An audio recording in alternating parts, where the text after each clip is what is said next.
Bonjour à tous et bienvenue sur la chaîne CF3D. Et aujourd'hui, on s'attaque au 13e épisode du projet RC.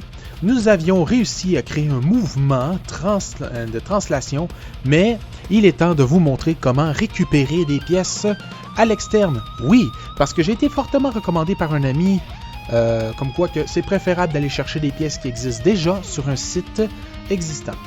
Comme vous pouvez le voir, nous sommes sur McMaster-Carr, une grosse bibliothèque de pièces 3D très réaliste. Vous pouvez les acheter, bien entendu, les prix sont en dollars US, donc à prendre avec des pincettes, mais ça vous donne les bases et les plans nécessaires pour retrouver votre pièce en magasin si elle existe en magasin, ou commander une pièce équivalente ailleurs. Bien entendu, ce qui est bien de chez McMaster, c'est que vous pouvez sélectionner votre pièce de façon très précise. Vous pouvez identifier le diamètre total de votre roue dentée, l'espace entre les dents, le nombre de dents, le diamètre intérieur-extérieur de la roue dentée, ainsi que le diamètre de l'alésage pour accueillir votre arbre. Bien entendu, comme vous pouvez le voir sur les images, ce sont des roues dentées, certes, équipées d'une vis de pression. Et il va falloir adapter notre arbre en fonction de ces pièces, car c'est comme ça que la pièce va se figer. Parce que la vis de pression, qu'est-ce qu'elle vient faire? C'est lors du serrage, si vous avez conçu votre arbre de façon adéquate, elle vient, via ses propres filets, créer une pression qui vient serrer la pièce dans sa position sur votre arbre. En théorie, c'est censé tenir la charge que vous voulez y attribuer.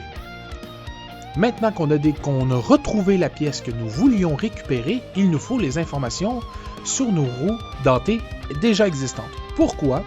C'est tout simple, c'est qu'on avait déjà déterminé les diamètres. Donc il faut quand même vérifier si notre pièce existe. Et la bonne réponse est que, je crois que oui. Oui, nous avons bien identifié nos pièces. Attention toutefois, lorsque vous voudrez importer une pièce de chez McMaster, de bien faire certaines étapes. Sinon, comme vous pouvez le voir, ce que ça va donner comme résultat, c'est pas compliqué, c'est que vous allez télécharger beaucoup de pièces qui en réalité McMaster ne vous laissera pas faire. Que vous le mettez en PDF, en SolidWorks, en STEP. Oui, vous pouvez le mettre, la pièce en STEP. Donc, si vous n'êtes pas sur SolidWorks, vous êtes par exemple sur Fusion 360, un logiciel très populaire, ou sur CATIA, un logiciel un peu moins accessible, vous pouvez les télécharger en STEP au lieu d'un fichier STL. Avantage du STEP, c'est un modèle 3D comme si on l'avait fait en 3D. Ce n'est pas des triangles qu'il va falloir fusionner pour créer un solide. Pour récupérer votre pièce, il faut présélectionner sur les images ici présentes la catégorie de pièces que vous voulez récupérer.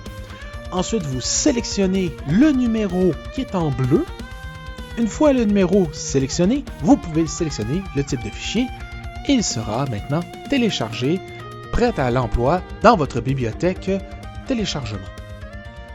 Sans plus attendre, on va inspecter la pièce et comme vous pouvez le voir, la conception est d'excellente qualité, la vis de pression est présente, et comme vous pouvez le constater aussi, c'est qu'ils ont déjà prévu le montage pour une autre pièce, puis ça me permet de valider si c'est un angle de 45 degrés, si ce qui est à l'œil, on le voit très bien, c'est le cas.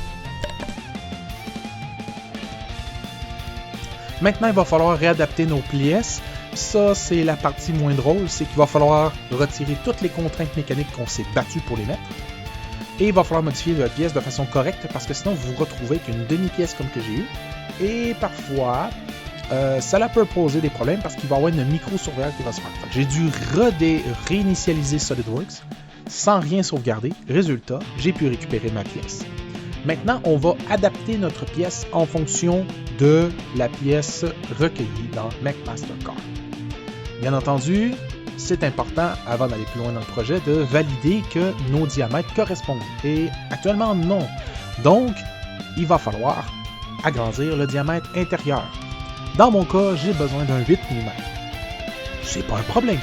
On refait le même principe que tout à l'heure. On s'assure d'avoir bien sélectionné le type d'engrenage que nous voulons avec les 3 images qui sont en haut. Vous cliquez sur le code en bleu poudre.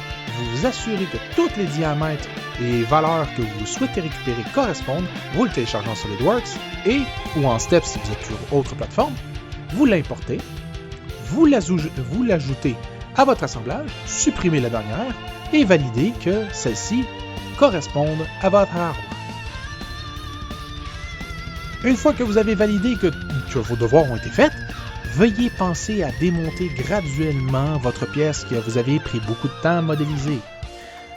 Ce type de problème, on appelle ça en anglais, c'est de la over-engineering. Ça veut dire que vous êtes tellement dans votre projet que vous oubliez qu'il y a des pièces qui existent. Vous voulez tellement tout personnaliser que vous oubliez qu'il existe d'autres principes, d'autres systèmes disponibles sur le marché qui vont vous permettre de réduire vos coûts et donc réduire le temps de projet. Pas parce que c'est pas plate de modéliser, non, c'est fun. Mais parfois, des pièces fastidieuses ou que vous savez qui est disponible ailleurs à faible coût peuvent être intéressants à récupérer. Et comme vous pouvez le voir, voici de quoi je parlais tout à l'heure.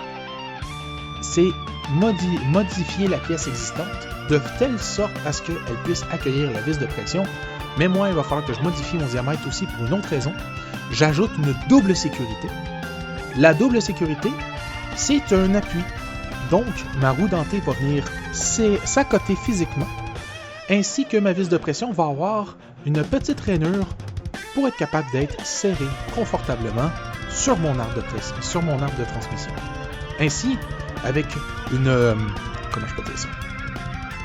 Avec une double fixation ponctuelle, désolé pour le terme, il va falloir que je me rappelle c'est quoi le terme exact. Avec une double fixation ponctuelle, je garantis que ma pièce ne se déplace pas pendant le travail. Étant donné que cette pièce-là n'est pas censée se mouvoir, normalement ça devrait aller. La vis de pression devrait largement tenir si je mets suffisamment de pression et que toutes les pièces et les matériaux se tiennent parfaitement entre elles.